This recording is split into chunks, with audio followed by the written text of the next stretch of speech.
Welcome to आकार academy. दोस्तों, आज हम यूनिट 6 के साथ आप सभी के सामने हाजिर हैं। जैसे कि आपने सभी जानते हैं, यूनिट 5 तक का हमारा कोर्स कंप्लीट हो चुका है सिलेबस के अकॉर्डिंग, जिसे आप प्लेलिस्ट में जाकर वॉच कर सकते हैं। आज हम यूनिट 6 करने जा रहे हैं, जिसका टाइटल है भारतीय संगीत का इतिहास। इस संपूर्ण इतिहास का वर्णन करने से पूर्व मैं आपको ये बताना चाहूंगी कि इतिहास का हम क्यों इतिहास को संगीत के इतिहास को जानना क्यों जरूरी है। क्योंकि जिस रूप में आज संगीत हमें दिख रहा है वर्तमान स्वरूप में, जब ये प्रारंभ हुआ तो इस तरह का नहीं हुआ। किस तरह का संगीत और कैसे कैसे समय और परिस्थितियों के अनुसार संगीत में परिवर्तन आए, इन सभी को जानने का एकमात्र स्रोत संगीत का इतिहास है, जिसे हम पढ़कर जान सकते हैं कि समय और परिस्थितियों के अनुकूल हमारे पूर्वजों ने संगीत में कैसे कैसे नवीन चीज़ों को इंक्लूड किया और कैसे स्वर बने, कैसे क्या हुआ, कौन सी किताबें आई, कैसे साहित्य बदला, उसका स्वरूप बदला। वर्तमान संगीत की जो ये स्थिति है उसको समझने के लिए हमें प्राचीन इतिहास में जो वर्णित संगीत की पुस्तकें हैं, वेद हैं, जो उनसे ज्ञान प्राप्त होता है, उसी को संगीत के इतिहास के अंतर्गत हम पढ़ेंगे।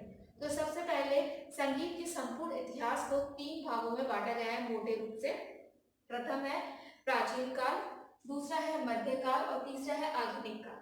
प्राचीन काल, प्राचीन काल का समय ईसा से मतलब आदि काल, आप जानते होंगे ईसा मसीह जो थे, उनके जो पैदा होने का समय, उसे हम लोग ना बीच की बॉर्डर लाइन मानते हैं। और उससे जो पहले के समय जो ग्रंथ लिखे गए उसे ईसा पूर्व कहा जाता है, और जो ईसा के जन्म के बाद लिखे गए उसे ईसवी के द्वारा गिना जाता है। तो जो प्राचीन काल है उसके अंतर्गत आदिकाल, जब से ब्राह्मण बना, जब से पृथ्वी बनी, आदिकाल से लेके 800 ईसा तक का जो समय है वो इसके अंतर्गत आता है, प्राचीन काल के अंतर्गत।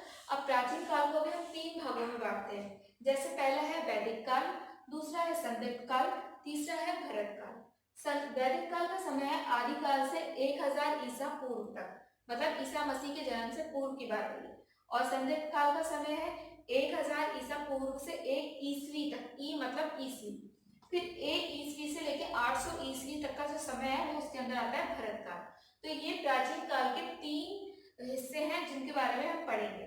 तो सबसे पहले आता है वैदिक काल। वैदिक काल के अंतर्गत हमारे चारों वेदों की रचना हुई है, जैसे कि हम सभी जानते हैं। उन चारों वेदों के नाम है ऋग्वेद, यजुर्वेद, अथर्ववेद, सामवेद।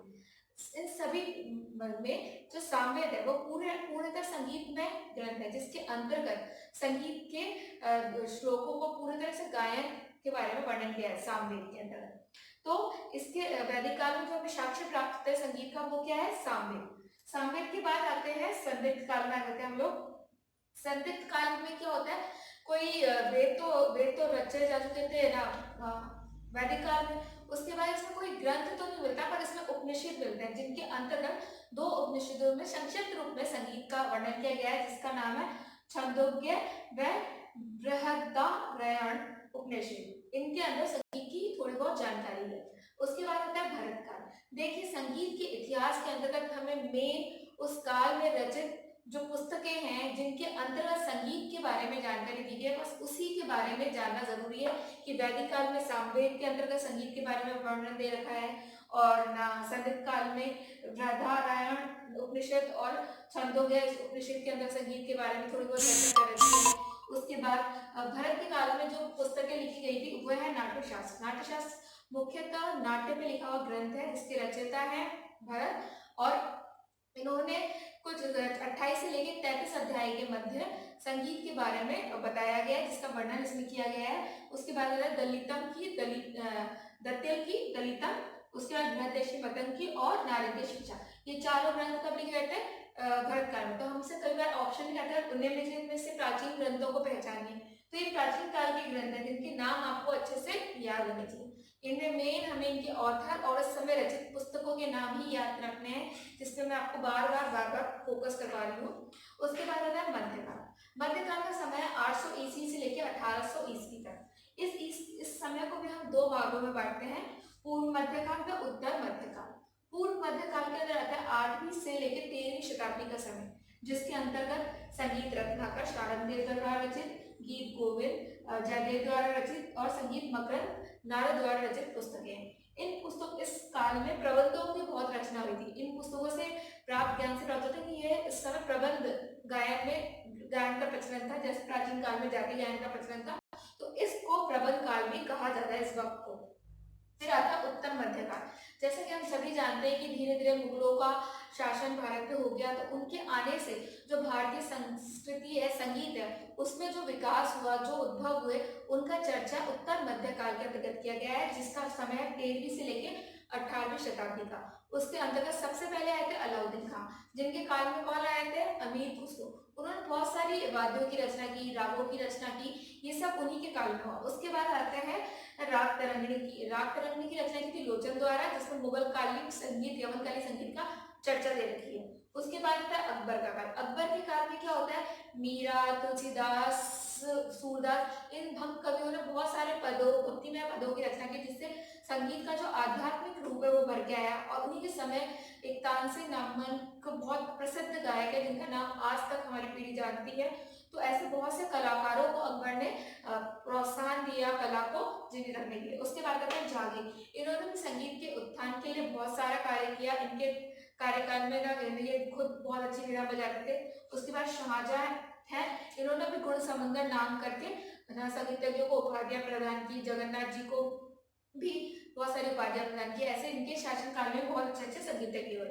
फिर आते हैं औरंगजेब। औरंगजेब संगीत के प्रति घृणा का भाव रखता था। उसके पीछे कारण था कि उससे पहले जो लोग थे वो विलासिता में डूब गए, संगीत के जो रस श्रृंगार रस में इतने डूब गए कि उन्होंने अपने कार्य को ही उपेक्षित करना चालू किया, जिस कारण से औरंगजेब ने उनको संगीत को बंद कर दिया। पर फिर भी दक्षिण भारत में संगीत की एक पुस्तक लिखी गई थी, जिसका नाम है चतुर्दंडी प्रकाशिका वेंकटमुखी द्वारा, जिसमें संगीत के बारे में जानकारी मिलती है।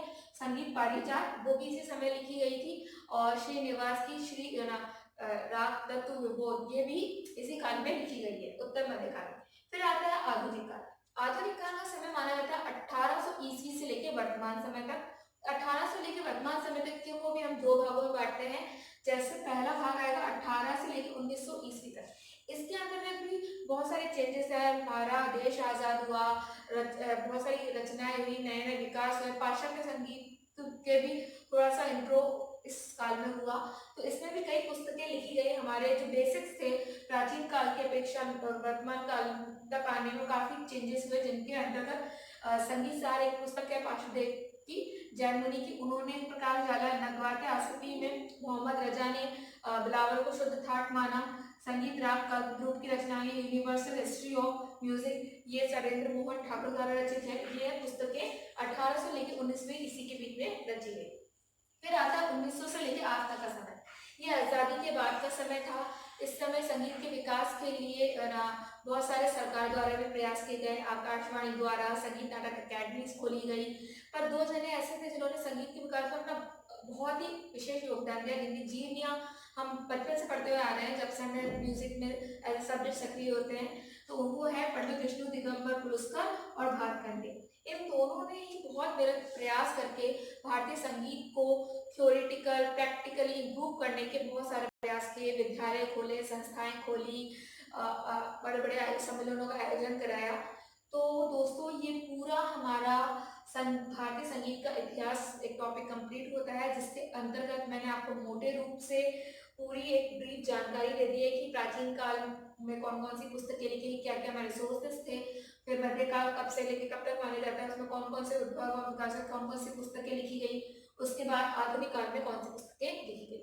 तो इसी के साथ मैं ये वीडियो समाप्त करना चाहूंगी। आई होप ये नॉलेज आपके लिए काम रहे। तो मिलते हैं हमारे नेक्स्ट टॉपिक के साथ नेक्स्ट वीडियो में। तब तक के लिए बाय बाय, टेक केयर।